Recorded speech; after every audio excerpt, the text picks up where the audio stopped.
Shalom, hari ini kita akan renungkan Hakim-Hakim pasal 2, teksnya ayat 6 sampai 15. Dan sudah bagi 3 paragraf. Paragraf yang pertama, ayat 6 sampai 9, selama Yosua dan para tua-tua masih hidup, Israel beribadah hanya kepada Tuhan.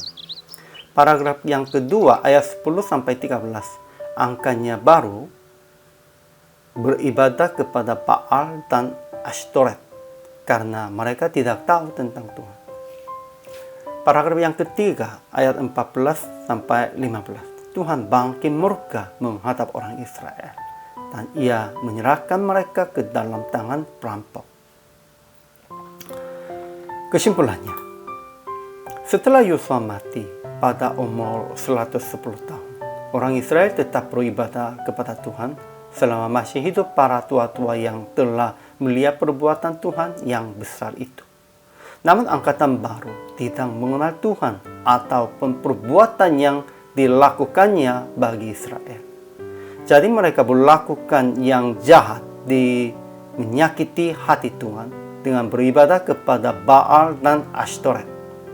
Maka bangkit murka Tuhan menghadap orang Israel dan menyerahkan mereka ke dalam tangan perampok. Tuhan mendatangkan malapetaka kepada mereka sehingga mereka sangat terdesak. Ajaran tentang Allah. Pertama, maka bangkit murka Tuhan menghadap orang Israel dan menyerahkan mereka ke dalam tangan perampok.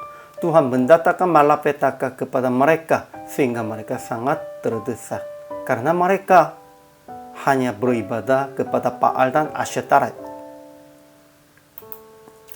Ajaran tentang manusia. Pertama, setelah Yosua mati pada umur 110 tahun, orang Israel tetap beribadah kepada Tuhan selama masih hidup para tua-tua yang telah melihat perbuatan Tuhan yang besar itu. Kedua, namun angkatan baru tidak mengenal Tuhan ataupun perbuatan yang dilakukannya bagi Israel. Ketiga, mereka melakukan yang jahat, menyakiti hati Tuhan dengan beribadah kepada Baal dan Ashtoreth. Aplikasinya. Pertama, beribadah kepada Tuhan dengan angkatan baru dan ceritakan hal-hal yang Tuhan berbuat untuk Anda dan sekeluarga. Ya, memang angkatan baru itu juga jahat. Namun, siapanya menjadi penyebab? Itu sebenarnya orang tuanya, nenek moyang merekanya. Kalau merekanya sudah menerima tentang itu, merekanya harus mengajar dengan baik-baik kepada angkatan baru. Kalau begitu, mereka tidak beribadah kepada Baal atau Ashtoreth. Sehingga harus ceritakan dan harus mengajarnya tentang itu dengan baik-baik. Kedua, jangan menyembah dan menghargai kecuali Tuhan. Hati-hati supaya tidak menjadi Allah bagi Anda. Apapun tidak boleh menyembah, tidak boleh menghargainya. Prakteknya, beribadah hanya kepada Tuhan. Jangan menyembah atau berharga di luar iman.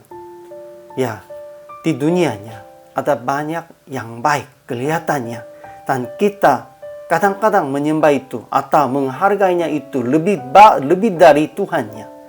Itu adalah sebagai beribadah kepada dunia, kepada yang lain. Janganlah begitu. Kita harus hanya beribadah kepada Tuhan. Hari ini juga selama melayani, Tuhan Yesus memberkati.